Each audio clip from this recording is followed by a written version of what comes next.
Durante la semana nosotros hicimos una convocatoria que era que todos los que ven este hermosísimo programa de cualquier lado del país nos enviaran alguna postal, alguna foto del lugar en donde viven para volver a recuperar algo que pareciera ser que se empezó a perder en los últimos años, décadas, con el avance tecnológico. La idea de enviar una carta de esa necesidad, de esa ansiedad por saber si el otro la recibió y la ansiedad también por recibirla en todo caso y de que esa vía de comunicación no se cortara.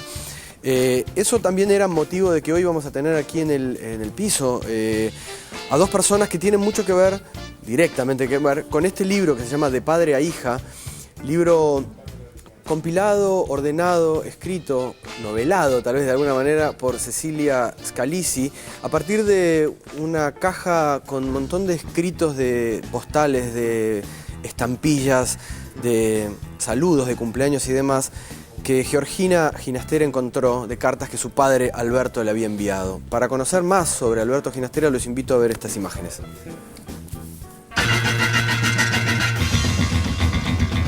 Compositor, maestro y uno de los músicos latinoamericanos más destacados del siglo XX, Alberto Ginastera nació en Buenos Aires el 11 de abril de 1916.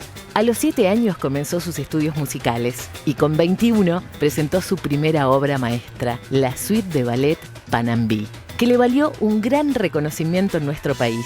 Ya consagrado y en más de 50 años de brillante trayectoria, compuso una extensa obra que incluye las óperas Don Rodrigo, Bomarzo, Beatrix Cenci, además de conciertos para piano, para cello, para violín, entre muchas otras piezas orquestales.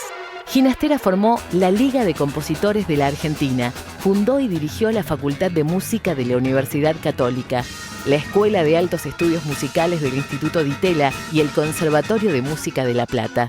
Se radicó en Suiza a finales de los años 60 y falleció en Ginebra el 25 de junio de 1983, reconocido universalmente como uno de los compositores más destacados de este siglo. Presentado, Alberto, las presentamos a ustedes. Gracias por esta presentación hermosa y muy... Bueno, Cecilia, bienvenidas. Gracias. ¿Cómo fue ese momento, no, Georgina, cuando vos en el 2000... Para mí encontrar una caja con correspondencia y detenerte a leerla es un momento muy movilizante. Lo fue en algunos momentos de mi vida. Imagino que habrá sido algo así para vos también, ¿no? Sí, fue bastante extraño porque yo volvía de Europa y después de muchos años había visitado la tumba de mi padre en Ginebra. O sea, yo no había vuelto a Ginebra después de como 20 años. Y me dijeron que me convocaron para ir a dar unas charlas en Mendoza frente a un grupo de musicólogos. Y yo dije, no puedo seguir diciendo las mismas cosas. Me dio la impresión de que tenía que buscar algo nuevo. Y recordé esa caja que había tirado las cartas así, como vos decías, las estampillas puestas, las postales de Navidad, todas esas cosas.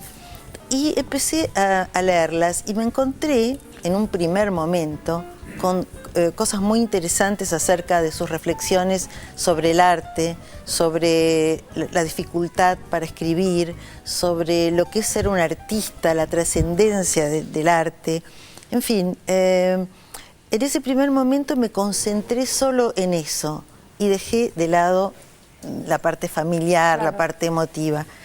Pero después cuando empecé a dar algunas charlas con eso, la gente me empezó a decir, tenés que escribir un libro, pero esto tiene que quedar, digamos, en un libro. Bueno, y ahí aparece Cecilia en ese segundo momento y ya empezamos a trabajar sobre las cartas enteras, no solo sobre la parte, digamos, artística o musical, sino sobre toda su vida, la mía, mis hijos, sus experiencias en Ginebra, cómo extrañaba la Argentina. Empieza otra problemática, digamos, a aparecer. Las cartas son de 10 años, ¿no? Más o menos 10, 11 años. Sí, ¿Qué periodo es? 71 al 82. ¿Y dónde estaban ustedes? ¿Dónde estaba cada Yo vivía uno? en Buenos Aires y él en Ginebra. Ajá. O sea que en un momento pensamos ponerle otro título, Cartas de mi padre o Cartas desde Ginebra, pero después, digamos, Cecilia empezó a ampliar el espectro, digamos, de comunicación, empezó a llevar las cosas más hacia mis abuelos, dónde fueron los orígenes de mi padre, que fueron en Barracas, un hombre de Buenos Aires. Nuestros veraneos, porque él empezaba a nombrar, ¿te acordás de Pinamar? Cuando nosotros íbamos, y bueno, Pinamar de los años 50, que habría 6 casas más o menos, en un lugar hermoso. Y entonces, bueno, ya nos pareció que las cartas de Ginebra era poco. Entonces eran, o sea, todas las vivencias de un padre hacia una hija. ¿Y vos cómo fuiste? ¿Cuál fue tu idea cuando recibiste este pedido, este encargo, este proyecto, digo? Bueno, en primer lugar fue un halago muy grande que Georgina me convocara para pensar un proyecto en función a estas cartas que ella había reencontrado, que había recopilado. Y bueno, la idea de ella era publicar algo, pero con una idea indefinida todavía. Yo me tomé un largo tiempo en pensar cuál era el formato que me parecía el más adecuado, el más fluido, y cuál era el sustento para darle a estas cartas.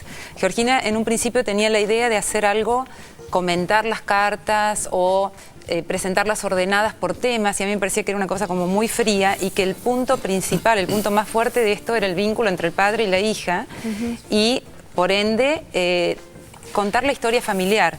Entonces a mí me parecía que lo más rico era indagar en todos los vínculos más privados del compositor y mostrar aquellas cosas que no se cuentan en una biografía habitual, que no fuera una biografía como un currículum ampliado, sino una verdadera historia de vida.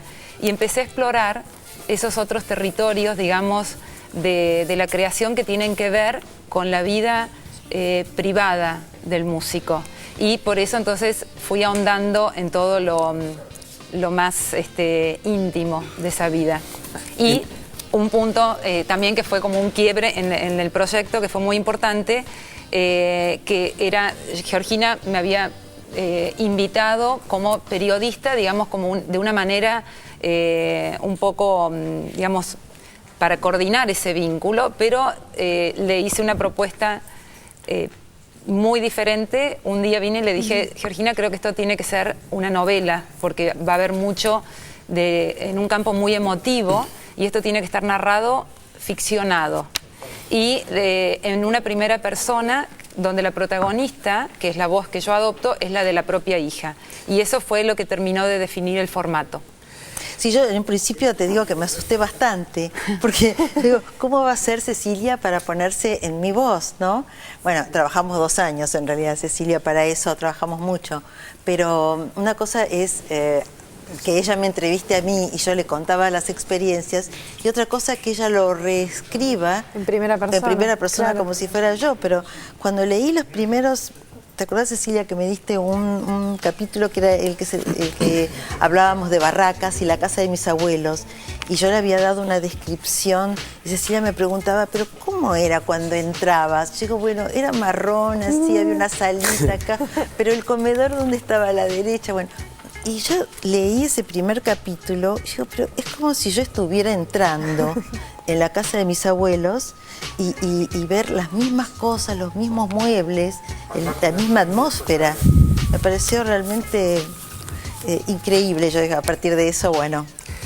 Vamos a ir a un corte y las invitamos a que se queden, porque después vamos a escuchar un poco de la música de tu padre, interpretado por Luisa Scott, y te quiero dar una carta que llegó de Castelar, de alguien que habla justamente de tu familia. Ajá. En estos días que recibimos distintas cartas, llegó una, así que ahora te la doy. Vamos al corte y seguimos con el final de Vivo en Argentina.